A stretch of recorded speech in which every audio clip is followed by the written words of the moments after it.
Okay, thank you so much, Vaibhav, for the nice introduction. Hi everyone, this is Srikant. I am working with Microsoft from past 5 years. In fact, I just completed my 5 years yesterday, and I've been working with Fast Track organization within Microsoft.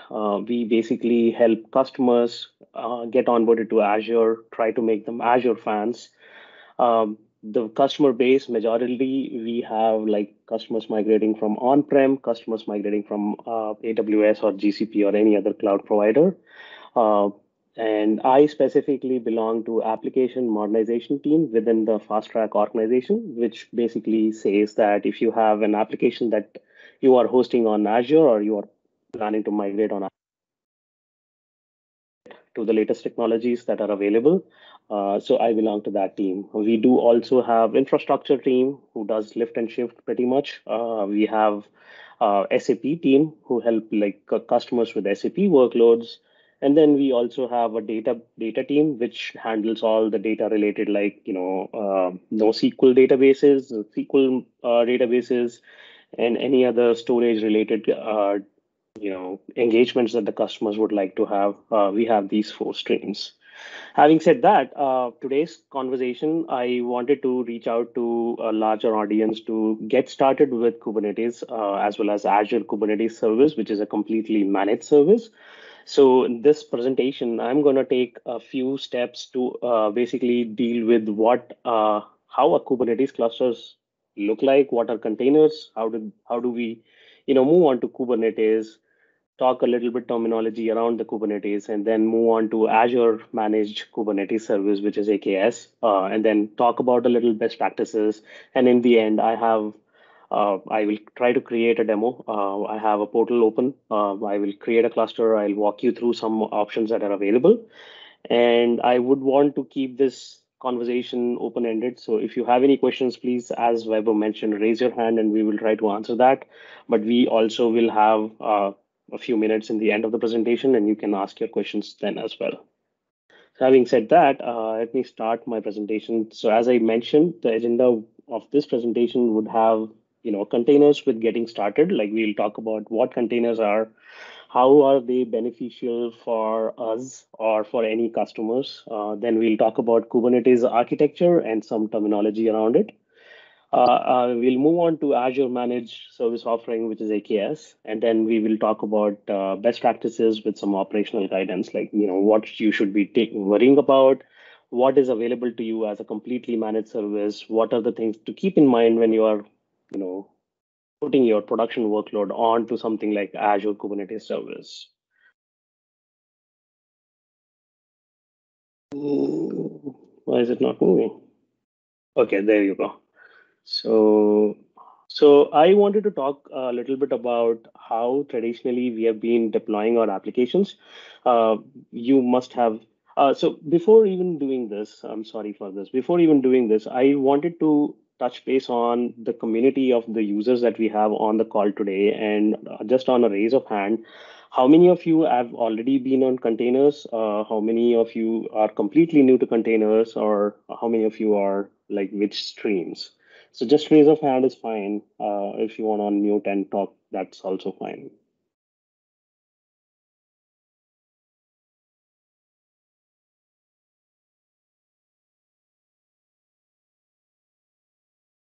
Okay.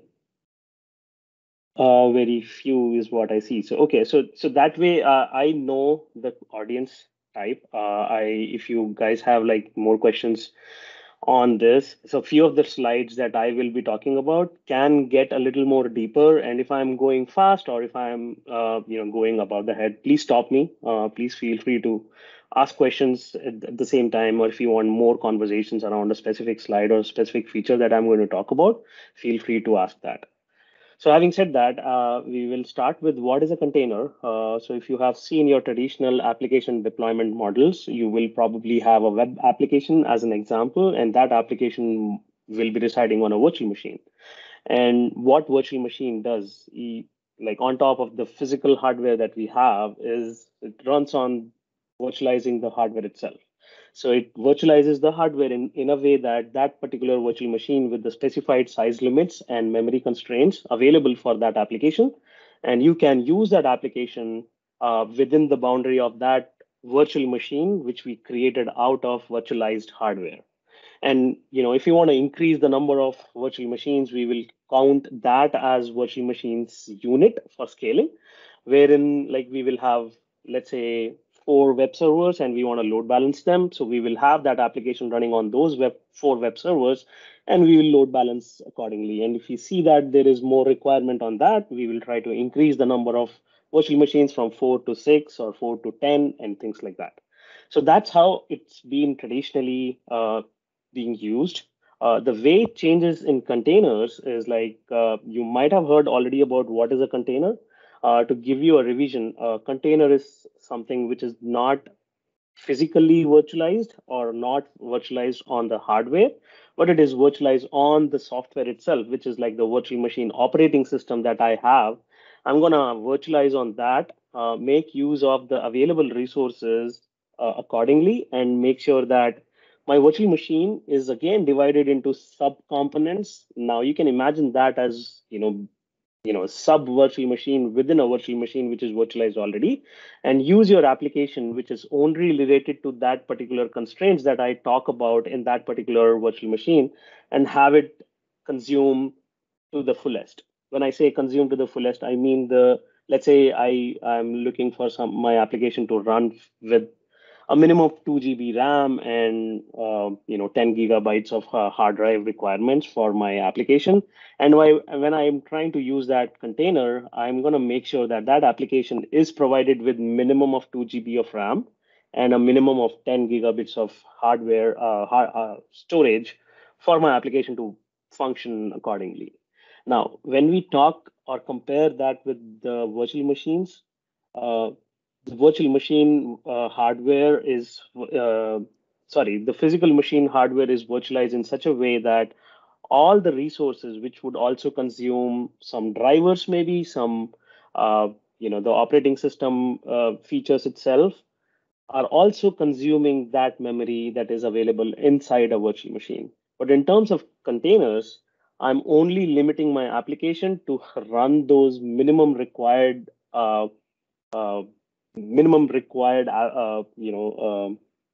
bases which I'm defining, like let's say 2 GB of RAM and 10 gigabits of storage that I gave as an example.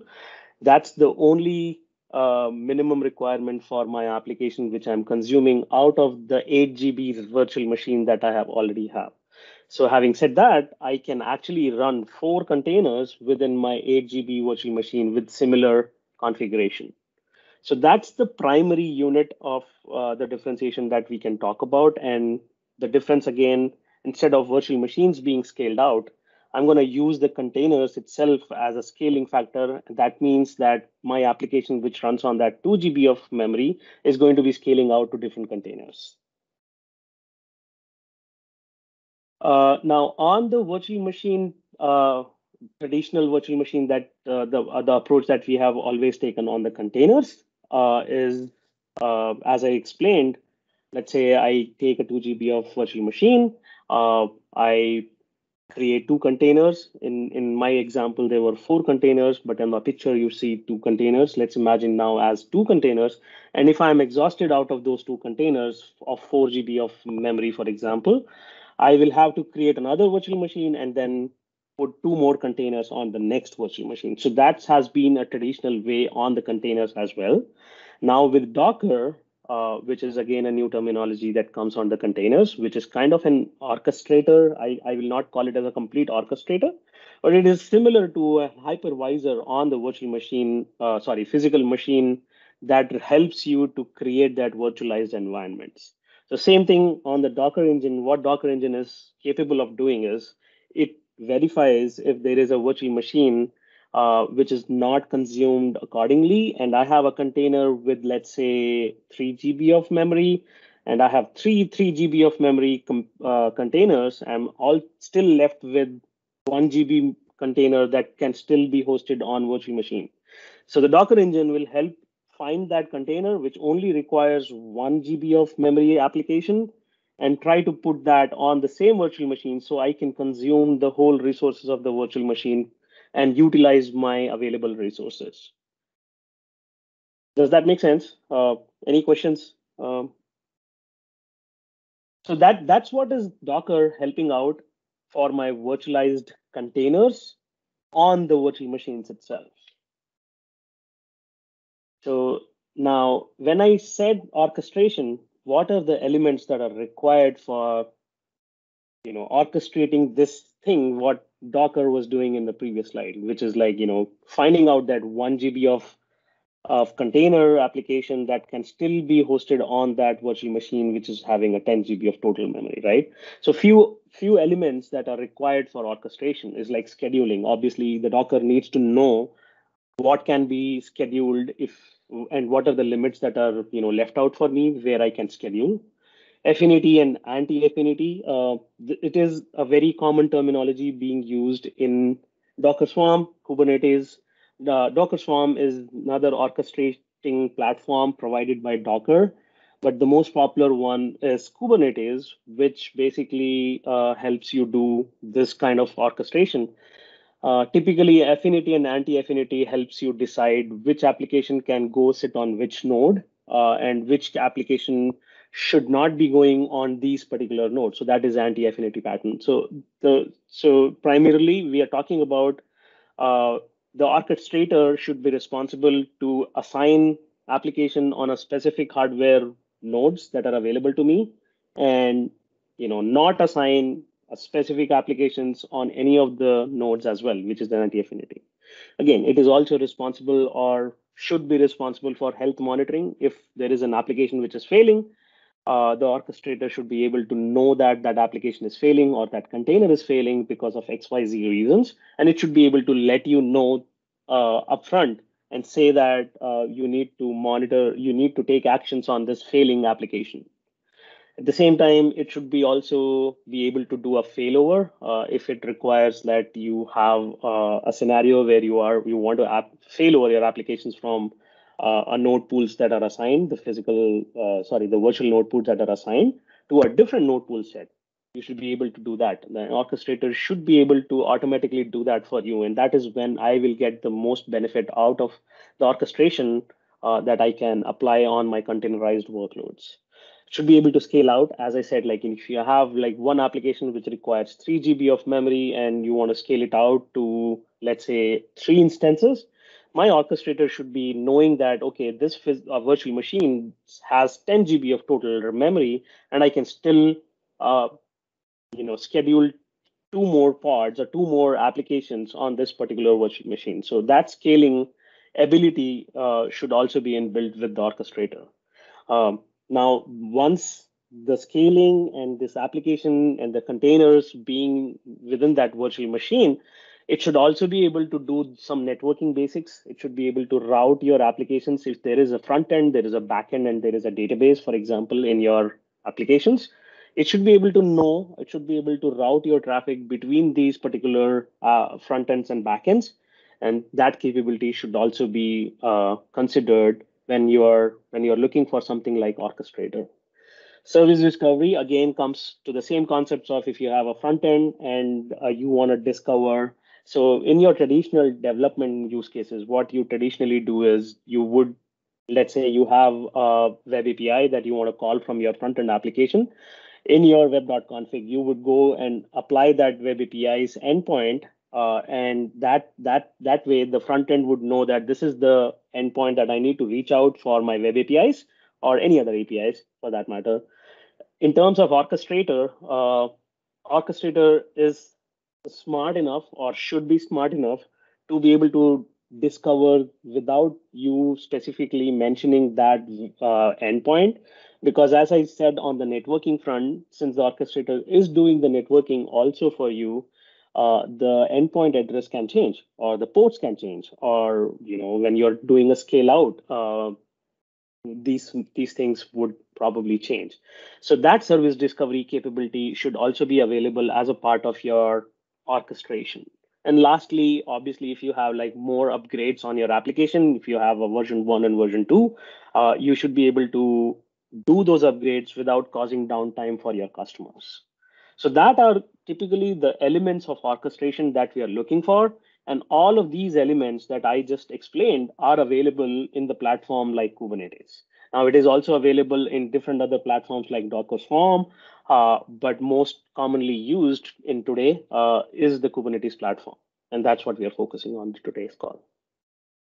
Now, let's talk a little bit about how the Kubernetes architecture looks like.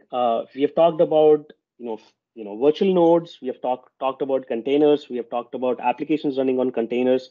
But how does it all fit together? So the previous slide, which talked about the elements of orchestration, needs to be deployed in such a way that there is a primary element which is taking control of all these features and doing all those jobs for you. And that job is being typically done by master node. When a user wants to communicate within those Kubernetes clusters, he typically goes and sends the request to the API server, which is contained within the master node.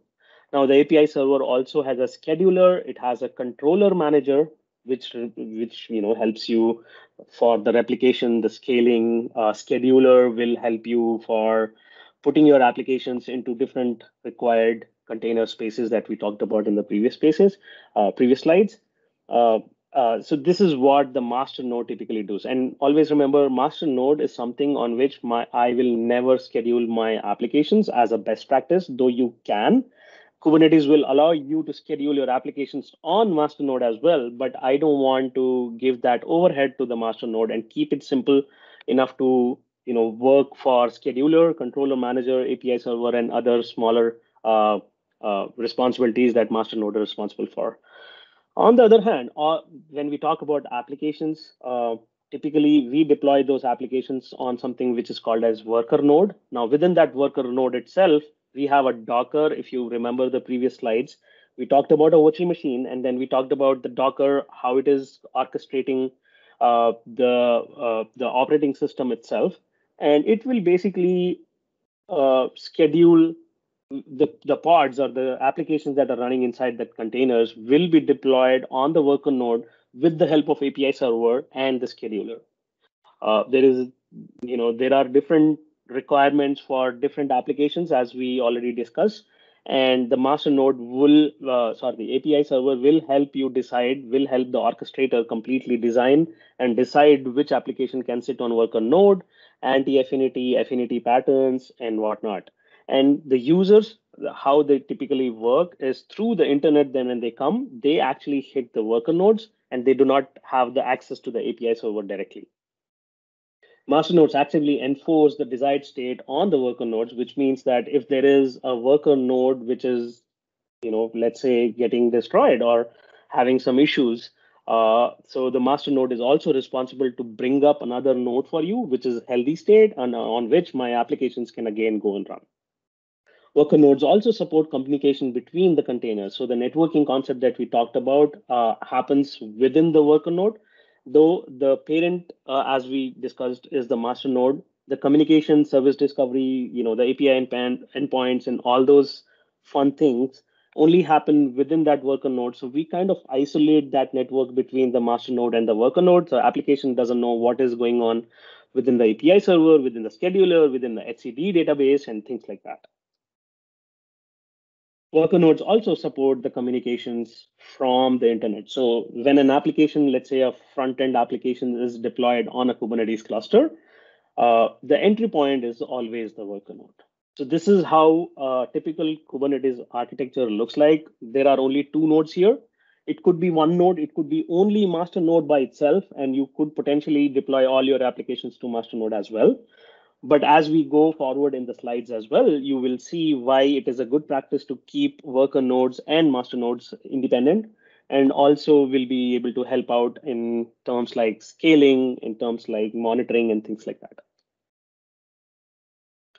Now, let's talk about a few resources that can be, and quick time check, Weber, please interrupt me. I have a bunch of slides, and please interrupt me if I'm going a little slow or a little fast. That way I know, to keep my pace on and off. You're going fine, Srikant. All right, so we will talk about a few Kubernetes resources which we'll keep hearing throughout the presentation. A few of them, or the most important of them, are like pods, deployments, services, and namespaces. We're going to cover these in detail in the next slides, but these are the primary building factors for you as a user for Kubernetes cluster are required to know. There are, though, a little other resources as well, which are also important, but we will not touch them in today's conversation, which are replica sets and volumes. Uh, Typically, replica sets is a part of the deployment that you can, deployments basically create those replica sets for you, but you can have your independent replica set running as well. Volumes is something that to deal with the storage management, few other things like config maps, which defines your things like web.config that you have in your typical .NET application. You can save your configs inside a config map, which maps between these different container applications, and that's how the service discovery happens. Secrets is, by the name it suggests, secret management. Ingress is something which basically helps you reach out to the Kubernetes cluster. I talked about the application front end will be reached out through the internet. It is always good practice to keep an ingress resource as a communication service between the outside world, which is internet, and the Kubernetes cluster itself. Stateful set is again something which will keep your states defined and in a particular set format. Daemon set is something which runs as a daemon as and when a node is available to you. Daemon set is more from a node perspective or um, uh, the virtual machine perspective. If a virtual machine is dying and you want to keep few services running on the virtual machine, you deploy a daemon set, and it will make sure that as soon as a new virtual machine comes in, which I'll keep referring to as node, will make sure that all those services are again up and running for you. And jobs are like, by the name, jobs, which help you schedule some jobs, run some jobs without interfering other pods or other applications like front end or an API server. Now, as I mentioned, we will concentrate mainly on the first four building blocks. What is a pod? So pod is the primary resource, which is kind of a building block for your Kubernetes cluster. When I say primary resource, all the applications that you containerize and push it to a container registry and use that on a Kubernetes cluster will always be deployed on a pod. Now, what are the contents of the pod? Pod can have multiple containers.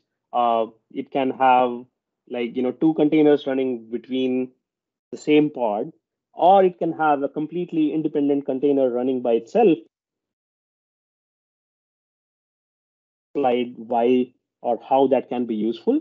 But let's say there is a file puller, there is a web server, there are consumers, there are content management that is happening within this application. All of that is contained within that pod.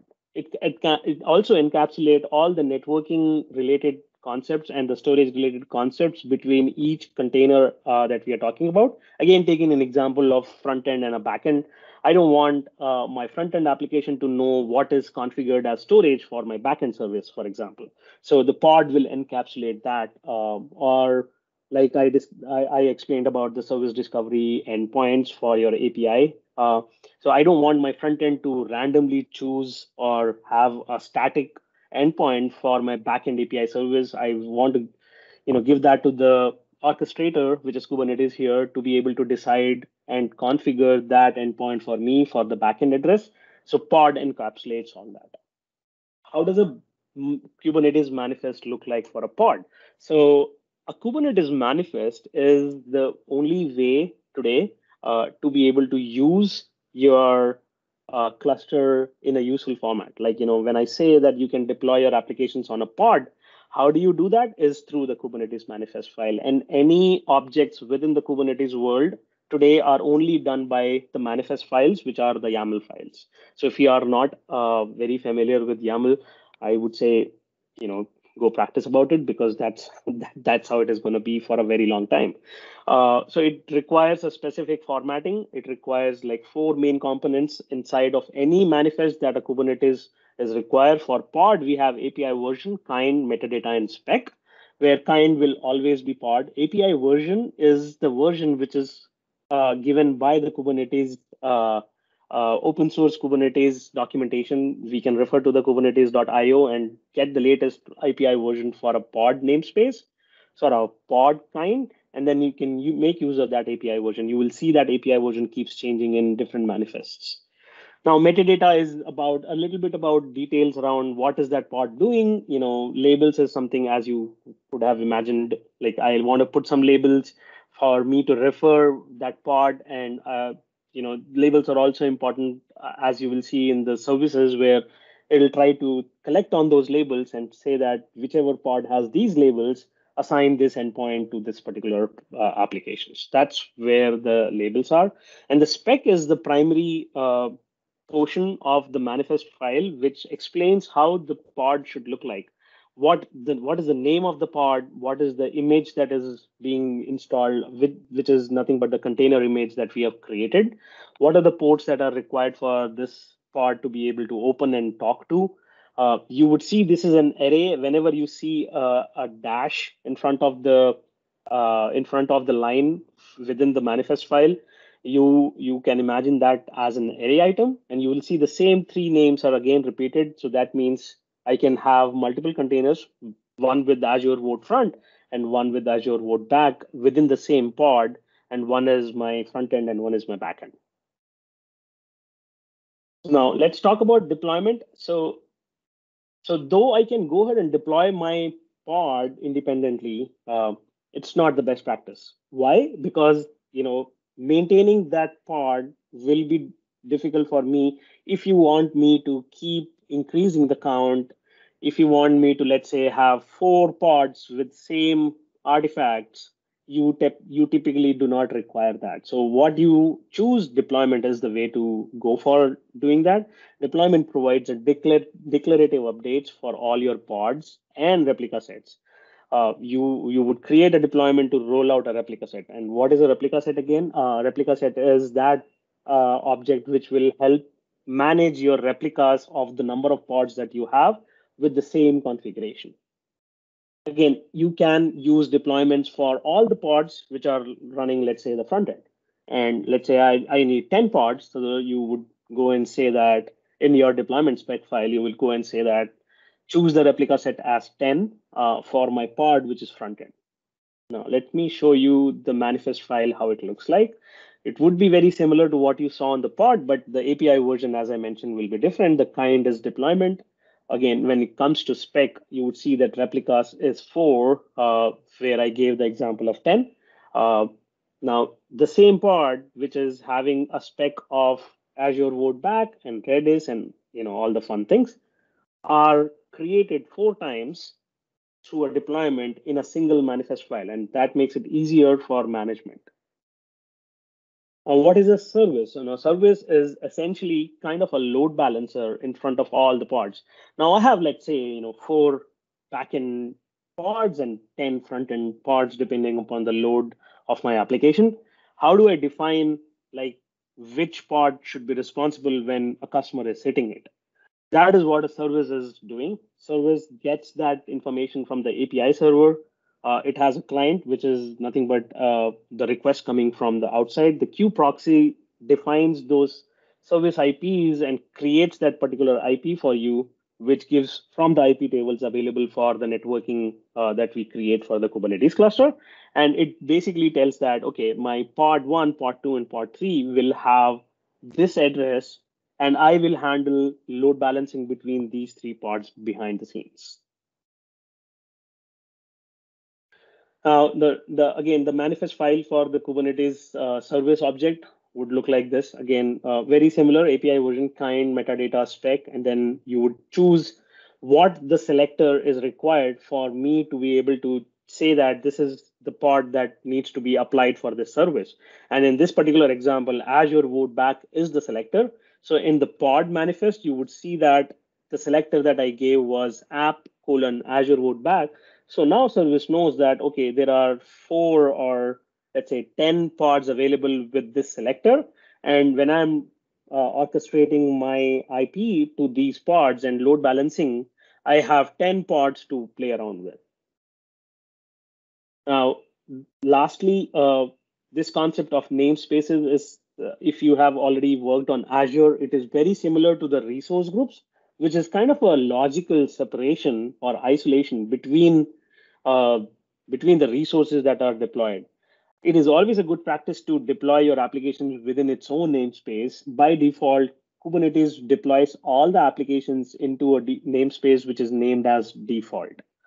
Now, when you're working in a team or when you are like working in different teams, uh, but on the same cluster, it is important to isolate your namespaces in such a way that you have more control on the namespace. Like for example, if you see uh, the different namespaces that are available in the example, there is a default namespace. I can go ahead and create a front-end namespace, a back-end namespace, a database namespace, for example, and have them interact between each other using the service IPs or the service object type within the Kubernetes. Bring it all together. Like, how does it all work, and how does it look like when you put that together? Like, when you're calling that particular application, which is the front end, you would see that the front end will only be the service which is being called through the internet. Now, the front end requires the pods to be communicated, and it will basically have these two front end pods that are available for this service as a load balancer. And now this pod requires to talk to these two pods, which are like the backend pods or the Redis pods in our example. But these will call the service which has the name of Azure Vote Back. And this service will assign an IP and load balance that particular request between the available two pods. So that's the flow, how it looks like in a Kubernetes cluster. Okay, so what are the benefits if I want to, go ahead and use the Kubernetes as my platform? It helps you in the deployment of containers. It helps you self-heal those containers if that I talked about, like if there is a container which is getting damaged or has some issues, it will basically self-heal those containers. It will help you scale applications or containers up and down dynamically based on the demand. So that takes my overhead of managing the scale factor.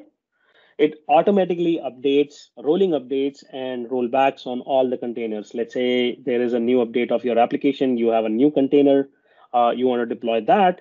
You just specify that to Kubernetes, and it takes that automation piece to be able to roll it up. Or let's say if you want to roll back to a specific version, Kubernetes can do that as well for you.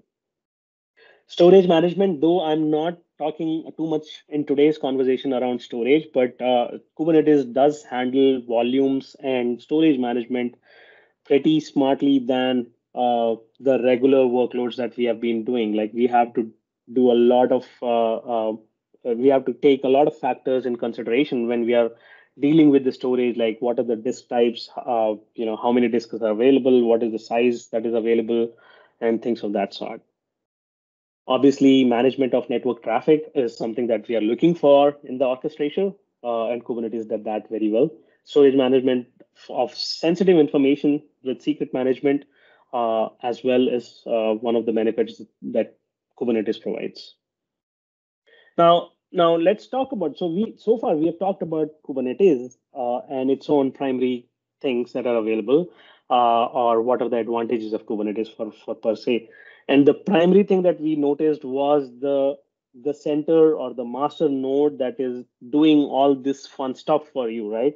Now, in the traditional way, let's say you have your own data center, you want to create your own Kubernetes cluster, though you can definitely go ahead and do that. You still have an overhead of maintaining that master node to be able to see if that master node is fine or not, right? And if it is not, then you will have to do some patch management, or you will have to fix that node, or you'll have to bring back a faulty node and all that. So how do you compare that when I tell you that there is a service offering which is available to you at no charge and with monitorings that you are already aware of by Azure? And what I mean by that is all that overhead that has been taken care by the master node is now replaced by something called as Azure Managed Control Plane. Now, the the typical components in the master node that are responsible for all those things that we talked previously are now completely managed by Azure. And this service is absolutely free for you. When I say free, You still have your worker nodes, which are running on virtual machine scale sets or virtual machines itself, that you will be charging, that you will be charged on. So when I say no charge, it's the management control plane offering, which is the actual managed service from an Azure standpoint, that is available for you at no charge. Now, having said that, let's talk a few best practices that are available. Like, what are the things that I need to keep in mind so that now I know about a few things around Kubernetes? How should be able to do the same things in an Azure managed infrastructure, right? Azure managed offering for Kubernetes. One of the things is, like, when I talked about network topology, I talked about how the Kubernetes can handle the network traffic, but you still have to plan for, how many network IP addresses do you require for your applications? Like, how big is your cluster? Like, how many pods can be available to you? What is the compute size that I should be choosing for my worker node so that my applications runs comfortably? How is the security being handled? You should always be trying to see the best practices that you have been using on Azure. For example, identity management for with Azure AD. You can integrate the same stuff that are available to you as a part of AKS offering, and you should use that. Securing the data flow, again, like, how do I make sure that that network flow that is available between these pods are secured enough? We will talk about few stuff like how do I make a completely private clusters? How do I make authorized IP ranges for my AKS cluster? How do I make sure that the network is secured enough within the policies that my organizations require? All those are also the best practices for AKS. Business continuity, as you might have heard on any other kind of Azure service, an app service or a virtual machine, you have business continuity by creating high availability, like, for example, multi-region support or zone support or even availability sets in virtual machines. So all those best practices do also apply for AKS as well. Again, last but not the least, and one of the most important is operations. Like, rest of the features are still very theoretical to talk about but it comes to you when you actually deploy your applications. How do you actually maintain your pipelines? What are the best practices to be able to choose my application and, have it automatically deployed on the Kubernetes cluster and have the Azure managed Kubernetes take control from there? Cost management is another factor on the operations where I would like to, obviously I'm coming to cloud for the the cost benefits as well. And how do I make sure like the cost is optimum for my environment? We are going to focus on that as well. What are the health metrics available for me? What are the alerts that I can put on an Azure Kubernetes service as a part of the service offering? We will talk about those points as well. Now we're gonna take so this is available as a part of the documentation as well, and we provide this baseline architecture setup for AKS for any production cluster that we are helping out a customer with, and we are going to focus on the same points again in this particular slide. What we tell when a customer is planning to come onto a Kubernetes cluster is use hub and spoke architecture for your networking design. By hub and spoke, what does that mean? So you should have your, let's say we are not talking about AKS and we are talking only about virtual machines. So you should have a network design in such a way that you have a central hub where your spoke virtual network connects to, or peer to in Azure terminology, and you deploy your virtual machines in the spoke VNet. Now, what is the responsibility of the hub? If I want to replicate the same setup with spoke 1 to spoke 2 and have my ingress coming from the outside world, I would make sure that I'll put my application gateway, Barracuda WAF, or whatnot on the hub network. So I have only a single point of entry, and I can still go ahead and manage my networks in the spokes additionally as required. So that's what a hub VNet and a spoke VNet. For any cluster that you deploy, it is always a best practice, at least in the AKS or Azure side, is to use Bastion resources to troubleshoot your virtual machines which are deployed as a part of Kubernetes cluster, right? As I mentioned, there are worker nodes which are still virtual machines or virtual machine scale set. And if something happens and you want to troubleshoot, how do you troubleshoot? The best resource to use that is the Bastion resource. How do I enter into the Bastion resource and have that connectivity back to my cluster? Let's say my cluster in Spoke 1 and cluster in Spoke 10 have the problems. The Bastion resource should always be placed in the hub resource so that we don't create multiple Bastion resources and we only have a single point of entry from the outside world and still be able to talk to all those the Spoke virtual machine which is in or Spoke cluster which is in Spoke 1 and the cluster 2 which is in Spoke 10. So Azure Firewall, Gateway, Bastion resources are the one that should go in the hub VNet. If there are any other services that are common across all those spokes, you should also plan to keep them on your hub VNet. But what comes in the spoke VNet? So cluster nodes, your virtual machines that are cluster nodes, application gateways that we talked about. Application gateway for each of those services can be completely independent. Now, let's not get confused between the gateway in the hub VNet, which is kind of an egress and ingress traffic for your outside world, which is residing in the hub VNet, with the application gateway within the cluster that we're going to create. That application gateway helps you. Let's say you have two departments with two clusters, Spoke 1 and Spoke 2. Your application gateways would still be applied on Spoke 1, and your department 1 is now secured according to your organization policies.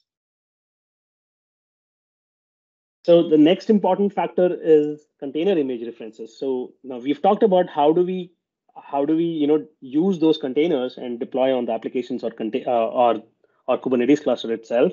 But we haven't talked about where should I keep those container images by itself. Today, I can build open Visual Studio Code or Visual Studio by itself, create a container, and then have it tested locally and make sure that everything works fine. But it's not a best practice or good practice to keep your containers within your local repositories or within a public repository, which is accessible out when you're coming on to your production workload, getting on Kubernetes service, Azure Kubernetes service.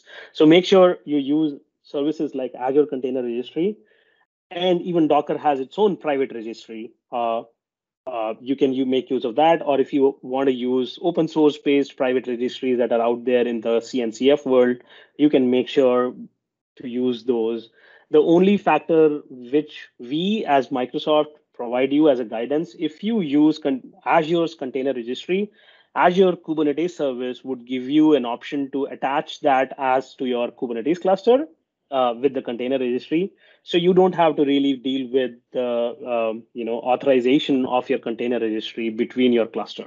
Once you have attached a container registry with your Kubernetes cluster, you can pull the images from that container registry with very ease.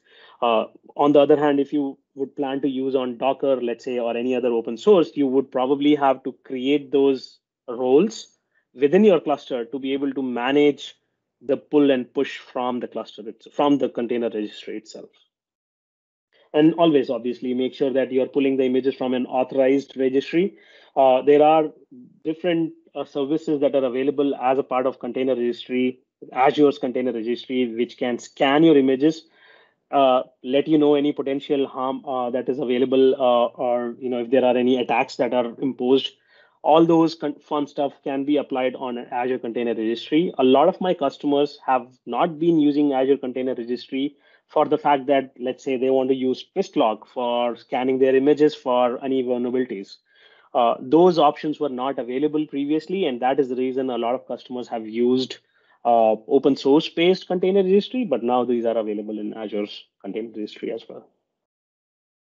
Associate your Kubernetes RBAC with Azure AD. One of the biggest advantage of using Azure resources is the ability to be able to granularize the roles that I can assign to my dev team, to my testing team, to my production team, and to my customers as well, for example, right? And the way we have been using that in Azure world today is with Azure AD, which is like the easiest integration for all your Azure's resources with role-based access control. Now, Kubernetes has its own set of role-based access control system, which basically integrates only within internally to the cluster itself.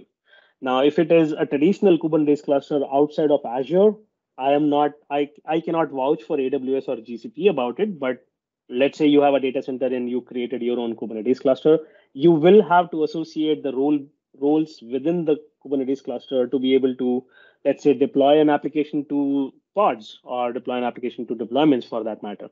Now that becomes easier when you use AKS and you have an option to you integrate that with Azure-based role-based access control system, and you typically can do the same roles that Kubernetes cluster require, and propagate that to Azure AD and make use of that.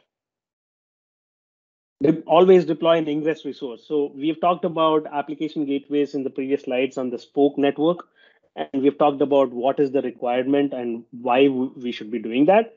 Now, on every cluster, like in the previous slides, you might have observed that the internet is reaching out to the service object of the Kubernetes itself.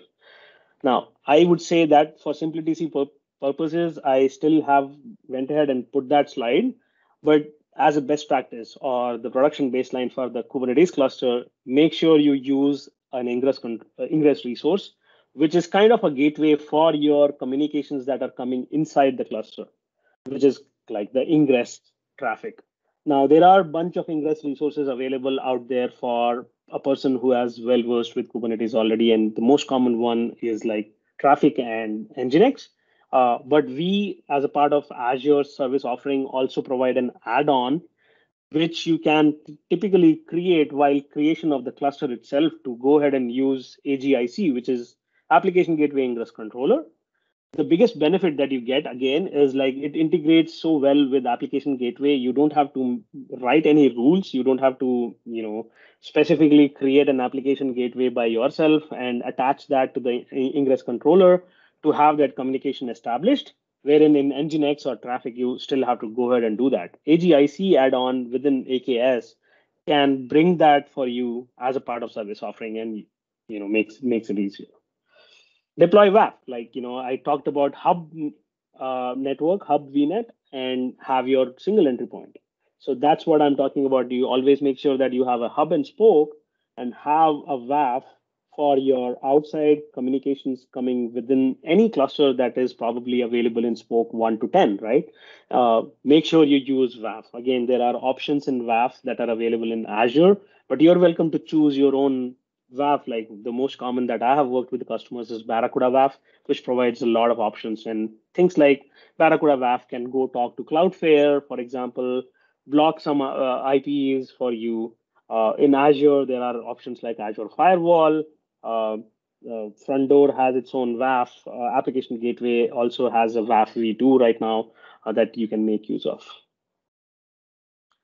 Now, let's talk a little bit about policies. Like I've been mentioning that your organization might have certain policies that you want to integrate within the cluster or within your application workloads that are getting deployed on the Kubernetes cluster itself. Like one of the examples is like, I don't want my resources to be deployed within West US region, or I don't want my nodes, which are getting deployed in the Kubernetes cluster, to have a specific version of Ubuntu.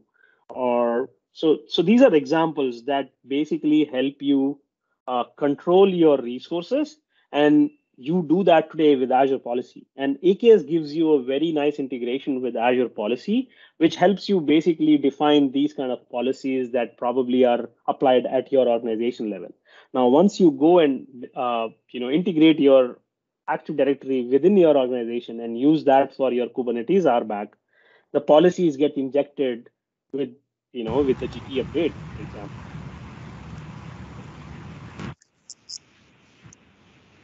Anybody has a question? All right. So the last but not the least is the node and the pod scalability. Now we have talked about how the orchestrator, which is Kubernetes here, can scale your pods. But obviously, if you have your own managed cluster, if you have your own Kubernetes cluster that you built in within your data center, you would define a certain number of nodes. So it is your responsibility to be able to add and delete those nodes as a part of maintaining or managing that Kubernetes cluster. But in terms of AKS, there are options like horizontal pod autoscaler and cluster autoscaler that are available. Again, these are Kubernetes objects which can be deployed within any Kubernetes outside of Azure as well, like in AWS, GCP, or even your own managed. But these options become easier in terms of AKS being providing you options like virtual machine scale set, ACI burst, which you can make use of Azure container instances to be able to replicate your nodes as a part of worker nodes. So you do get those options. So this is how the baseline of the AKS cluster looks like. Now let's talk about the few concepts like the horizontal pod autoscaler. How does that work? And we will also compare that with cluster autoscaler.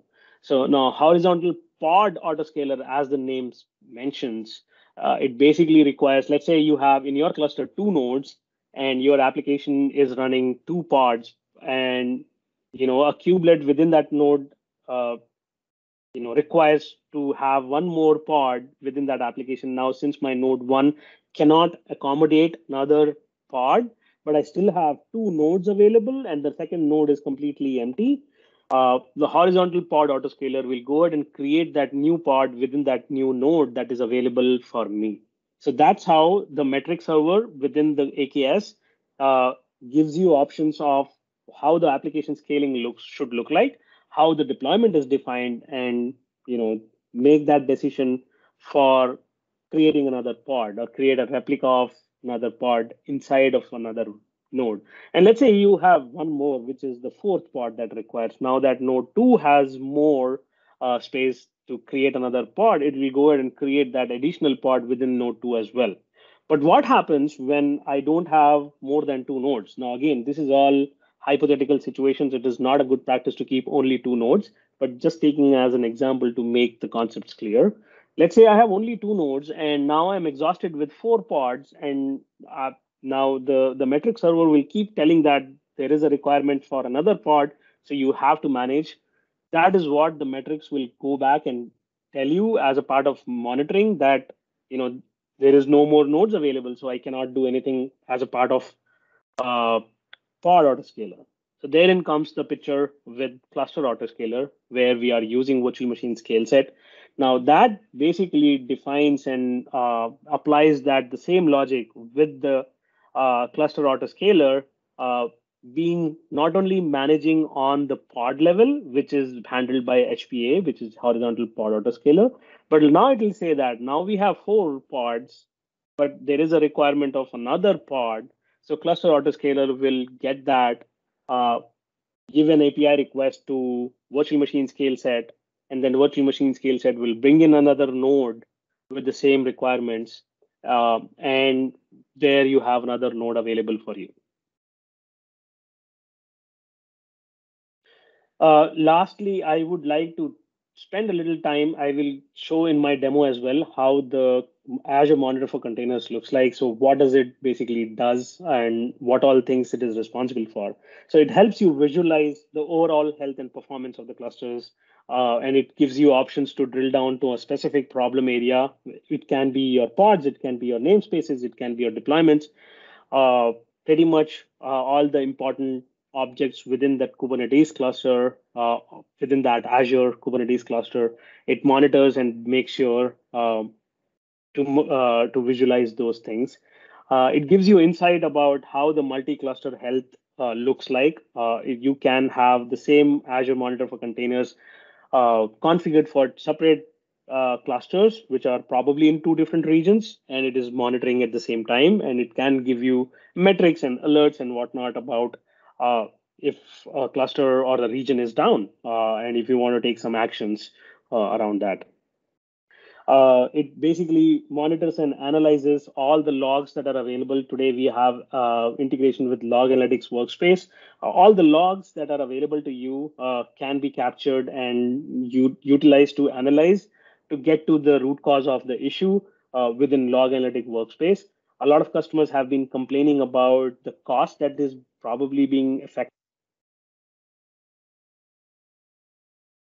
We have recorded that as a feedback, and we are working on getting a new tier for Log Analytics Workspace for Azure Monitors for Containers to provide you a less expensive way to analyze those logs and troubleshoot your issues.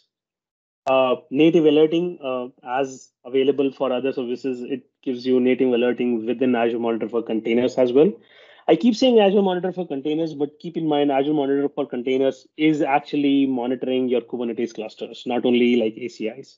And obviously observability, like you have live log containers, live logs from the containers that you can actually check on the deployments. If you're doing a deployment, you can go to Azure Monitor for Containers tab, look at the live logs and see what's happening in real time.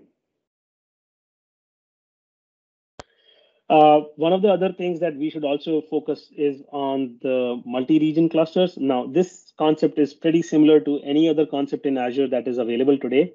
You can make use of Azure Traffic Manager, have your cluster set up in 2 different regions, have Traffic Manager control the entry point. You can also make use of Azure Front Door, which gives you a lot of other options as well.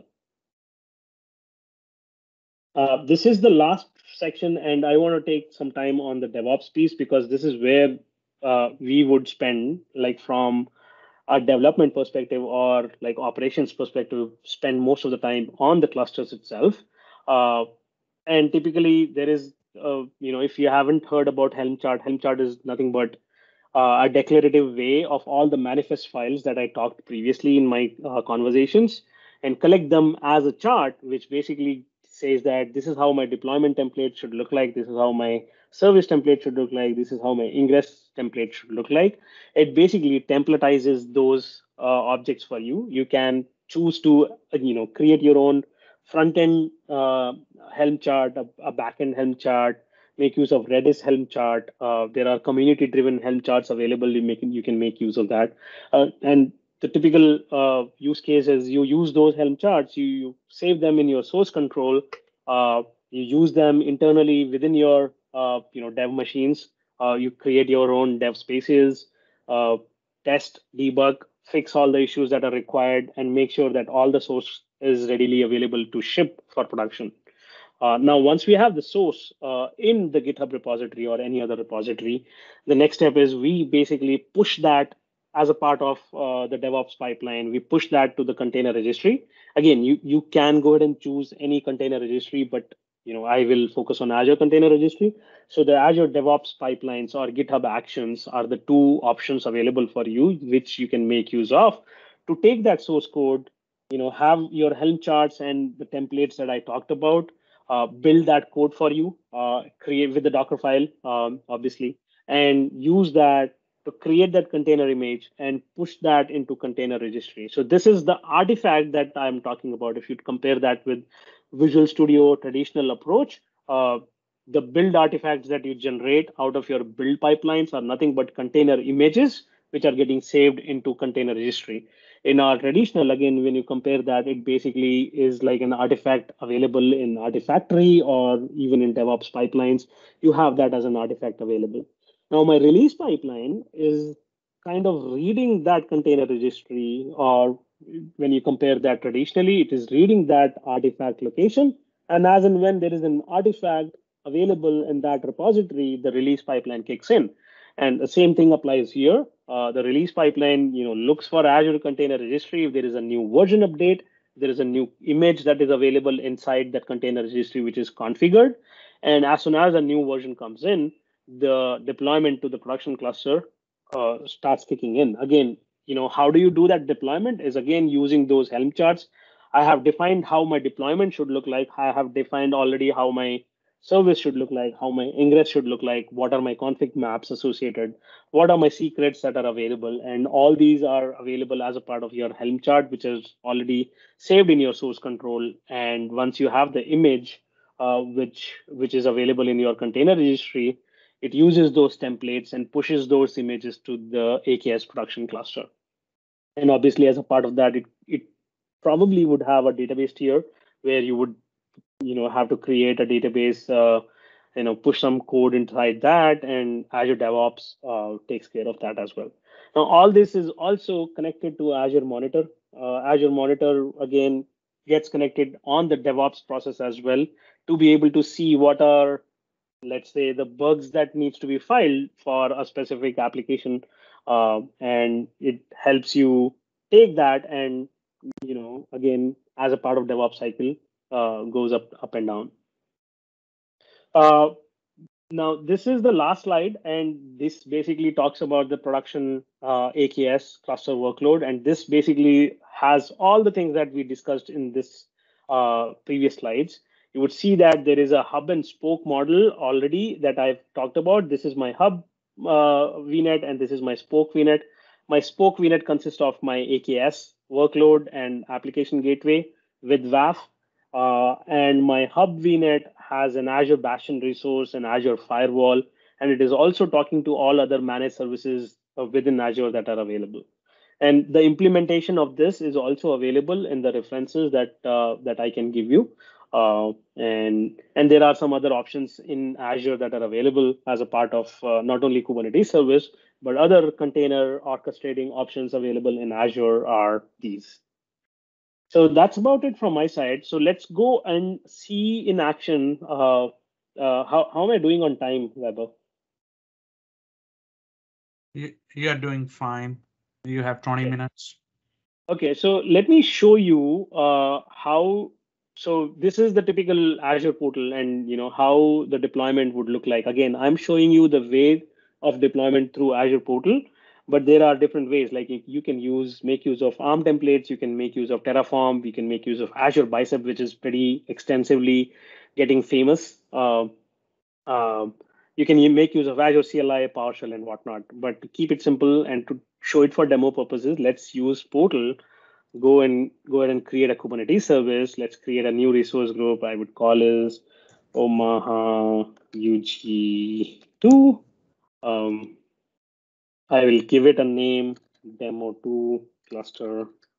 I'm using 2 because 1 is already taken. Okay, so I'm going to choose the East US region.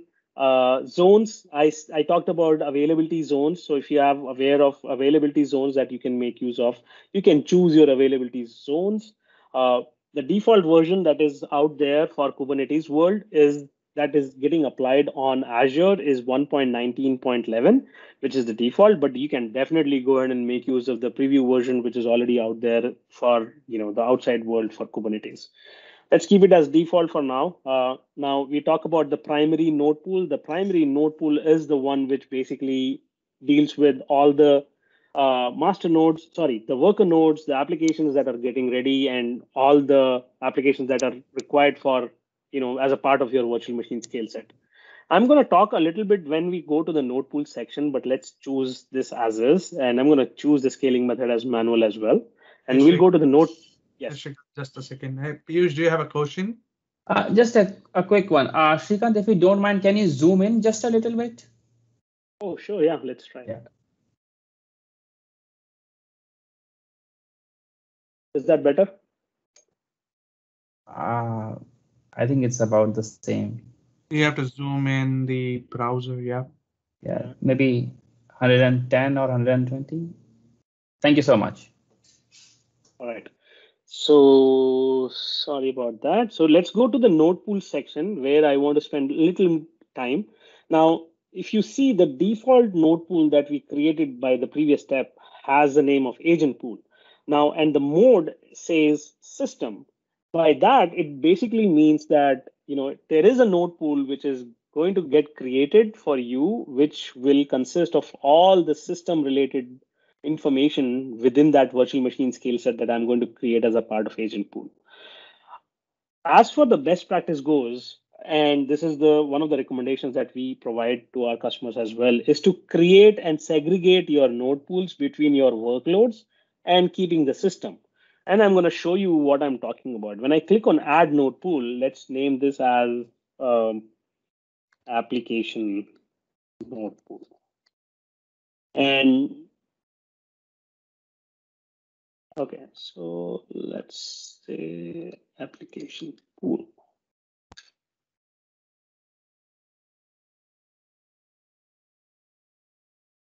Okay.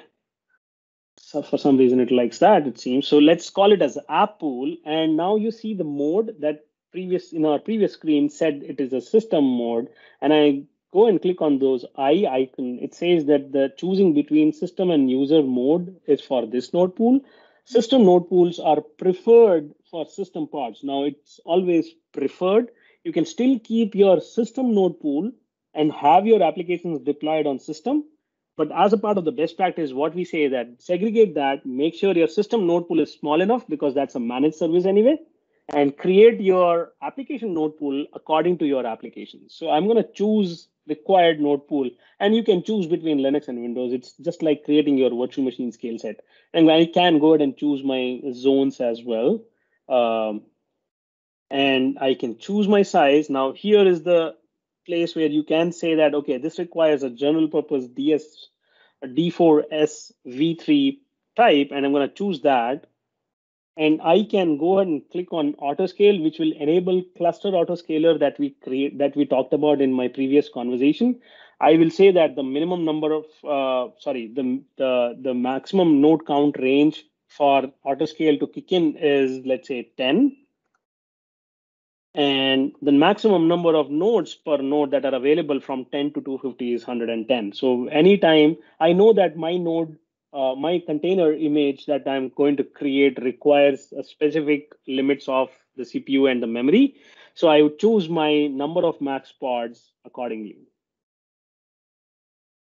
Now I created the node pool. Now I have an app pool and an agent pool. I can still go back and minimize the size to save some cost. And that's the recommendation as well. When you create a system node pool, make sure to use it, a pretty basic one, because it's anyway a managed service, and Azure will provide you those options.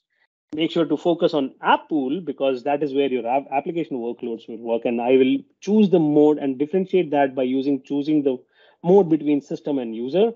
So AKS knows that this pool is only created for user mode where the applications will go.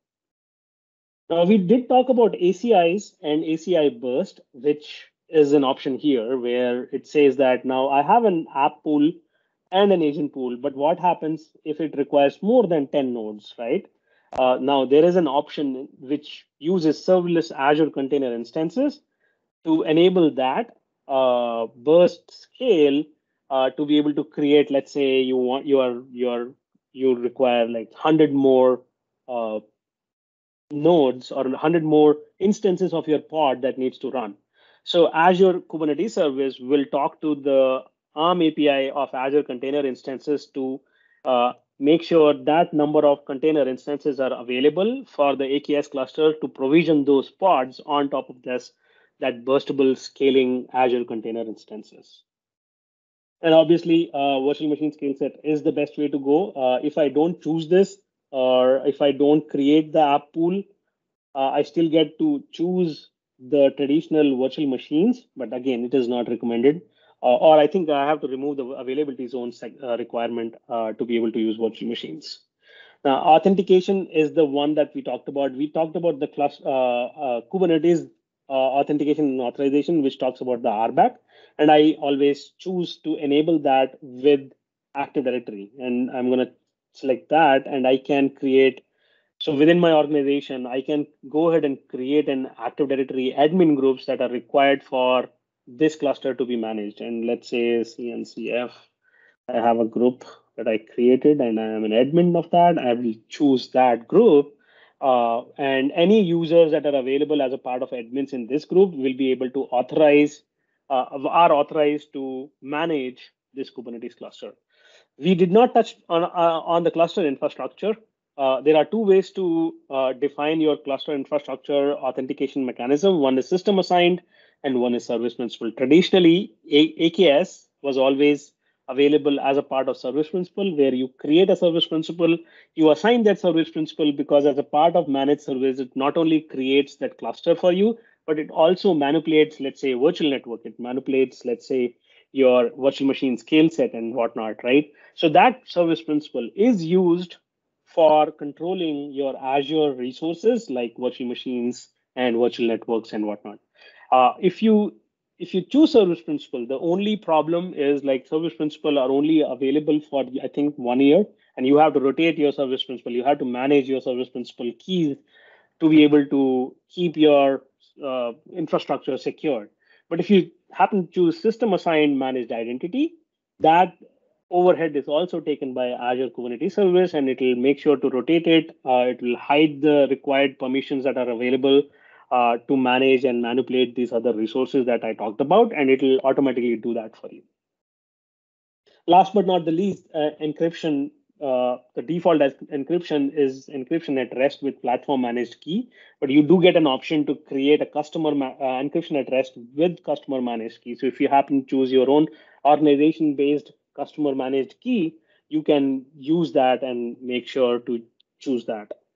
Again, in the networking mode, we will have the different options to be able to plan those number of IPs, and those number of IPs are, again, how I create that is by planning that many IPs for my pods, planning that many IPs for nodes, and the reference architecture and the links that I'm going to share with Vaibhav, and he can share as well.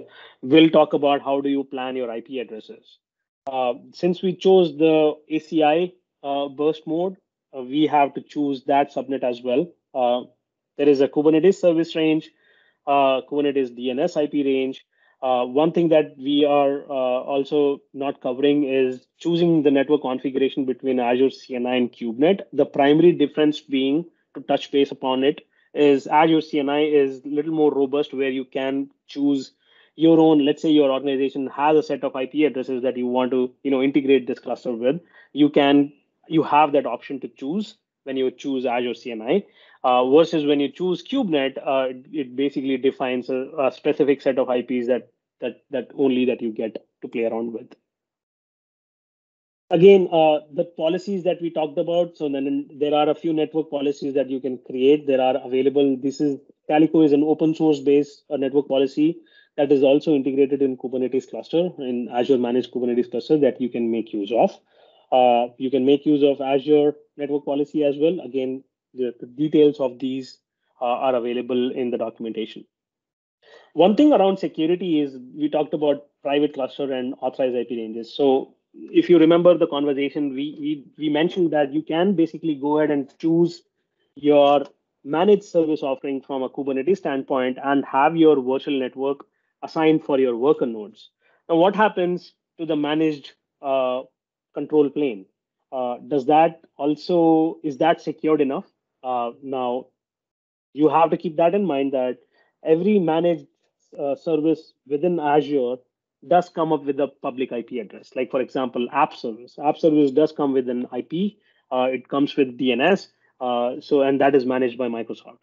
Now, there are scenarios where customer says that that looks risky for my organization policies, and I don't want to be keeping that on the public front end.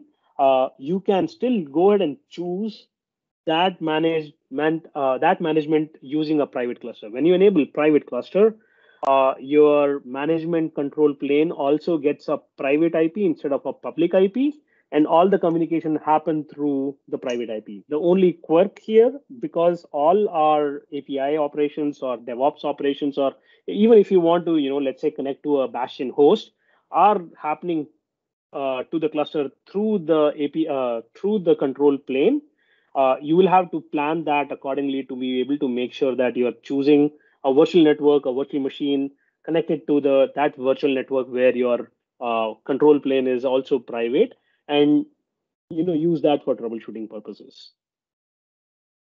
Now, if I not choose this and I leave the control plane to have a public IP available, you can still go ahead and choose the authorized IP ranges, which can only reach your cluster. Let's say you have a Cloudflare instance in front of your Azure services, and it requires an authorized IP range. So you can go ahead and say that you assign that set of public IP addresses, and you assign those IP address ranges in here, and say that these are the only ranges which are allowed to talk to my Kubernetes cluster.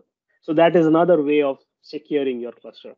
But the most easiest, and it gets a little complicated when you start implementing it, but the most easier approach to secure your environment is through private cluster. Next, we have some integrations. Again, like as I mentioned, container registry. I have a container registry that you can attach to your Kubernetes cluster, which takes the overhead of creating those roles that are required to pull and push the images from the container registry to the cluster. If you are not choosing this, you would probably have to choose that and inside your manifest file and manage those roles for a private registry. Log Analytics Workspace, this also we touched based upon, and we have a log analytics that you can create new. You can enable this through container monitoring. And policy, last but not the least, is the policy that I talked about, which is Azure policy instead of network policy, which is kind of a overall policy perspective from Azure resources perspective, not only Kubernetes, but if you want to make sure that, let's say, your resources should not be deployed in West US region, you can create a policy and integrate that with AKS as well. A quick question. I see that you had Azure container registry. Is that like a folder structure which I'm going to deploy to? No, so the container registry is, so I can actually go ahead and show you. So let's say. Is that the container itself? And then, no. So for every container, so if you are familiar with Docker, you would create a container within your local repository and then you push it to a repository, right? So that is the repository that I'm talking about. This container registry is nothing but a repository where you will push your images to. Got it. Okay, makes sense. So in my case, the SR/ACR repository has these repositories, front end, back end, and it will have those images. So the 1.0.0 is my image name, backend : 1.0.0, and this is how the manifest looks like. Got it. Okay. Thank you. So as you saw I already have a Kubernetes cluster created, and let's see. And so once you click on create, review and create, this is what you will land on. And as you would see, the API address is a public API address. Now I haven't chosen a private AKS cluster. If you have created a private AKS cluster, you will go ahead and see a private IP address here. Kubernetes version, I kept it as default. Resource group, I've used two node pools as we discussed, obviously the subscription ID and the subscription name. And there are a few properties and capabilities that you can see. I've chosen network policy as Calico, load balancer as standard, HTTP and application routing. If you're using your web cluster for web applications, you would go ahead and choose that HTTP application routing.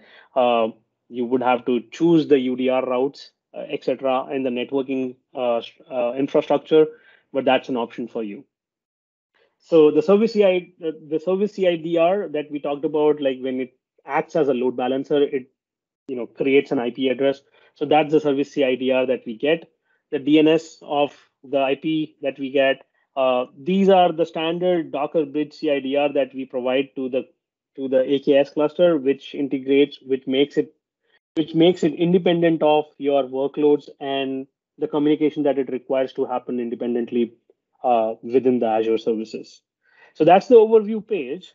You can see namespaces that are available. I don't have anything deployed on this cluster today, but you can have a default. You can go ahead and create a namespace directly from here, which takes the overhead of you using some kubectl commands to create those namespaces that we talked about. Workloads, again, so these are the workloads that are available: deployments, pods, replica sets, stateful sets, daemon sets, jobs, and cron jobs. So all these artifacts that we talked about are the part of the discussion that in the previous slides that you see. Services and ingresses, again, services is not a secured way to control your traffic. Always choose ingress as a part of your traffic that is coming from outside to your cluster. Make sure you use that ingress, and you see that tab here available. Storage, if you want to have some volumes attached to your cluster, you can choose persistent volumes. Storage classes available here. You can again create your persistent volume claims and storage classes directly from the portal. Configuration is again the config maps and secrets that we talked about are also available to you as a part of the portal deployment. Node pools, cluster configuration, we configure the cluster with Kubernetes version. You have an option to upgrade it from here. Role base is again added. I have already chosen an admin groups which can manage my cluster. All the users within that admin group are by default provided an access to my cluster. Networking, I've already chosen that. You can still go ahead and apply HTTP application routing that you chose not to use. You can, after you're done, you can create. The only thing that you will not be able to change when you are doing or when you are provisioning your cluster is change the private cluster. So either you choose authorized IP ranges or you choose private cluster, because once the Kubernetes cluster is already deployed, you will not be able to change it to a private cluster. You will have to kill the cluster and redeploy this again. Enable ingress controller, like as soon as you enable ingress controller, it gives you an application gateway resource. I have an application gateway ingress app gateway. It creates a new, I think I had one, but it creates a new if you want to create that. Once you start saving it, the ingress resource with that application gateway name will get created for you and available for you. Again, the ingress controller that it is going to use is application gateway ingress controller. If you happen to choose your own ingress controller like Traffic or Nginx, this option will not help you configure an application gateway for you. You will have to manually configure an application gateway, configure rules so that the Nginx ingress controller can talk to the application gateway.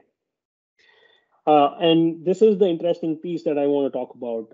And obviously, policies is something that we already talked about, like an organizational policies. I'll come back to the deployment center, which is in preview right now. I'm not sure if everybody of you can see the deployment center in Kubernetes overview page, but I will come back to this. The one that is available for you is the insights of the cluster. Just the time check. We are almost on time, so just okay. Yeah. Okay, so yeah, the only thing that I wanted to talk about was the monitoring piece. Insights are available. You can drill down into each of these available options like cluster itself, nodes, controllers, containers. You can create your own workbooks or you can make use of available workbooks and metrics and alerts and diagnostic settings. As any other Azure feature. So that's about it from my presentation, and that's what I wanted to cover. But I'm happy to answer any questions. Hey, so is this the node CPU utilization? Is it similar to the ingress which we were just talking about? I'm guessing this is like the traffic which is coming in and going. Would that be right? No. So the node CPU utilization is the node's CPU utilization, that's the which is virtual machine, scale Makes sets. Yes. Okay, but the ingress which you're talking about, that's going to be more into who's coming into your account, what IP addresses are coming to kind of cache. Is that what it is? That is correct. Okay. Cheers, man. I just want clarification. Cheers. Awesome. Anyone has any questions for Srikant? You can feel free to unmute yourself and ask Srikant any questions you might have. And I heard you, Srikant, you said you are going to share some of the resources. Yes. Yes, if you can share it with me, I can publish it with If you are interested, I can share the whole presentation with you. It also has some reference articles in the end of the presentation, which I took help from. If you are seeing the screen right now, or I can just send you this slide if that is. You can share the slide deck. That would be great. If you can share the slide deck, I can publish it with the recording. Yep, absolutely. All right. Great presentation, Srikant. Thank you so much for taking time out today. This was great. Learned a lot from you today on AKS. If anyone has any questions, feel free to reach out to Srikant. He is on LinkedIn and Twitter as well. And Srikant, once again, thank you for taking our time. Thanks. Yep. Thank you for having me here. It was a great time. And as like Vaibhav mentioned, if anybody has questions and they don't have my contact, Vaibhav has my contact details, and you can reach out to me on email. You can reach out to me on LinkedIn or even Twitter, and I will try my best to answer them back.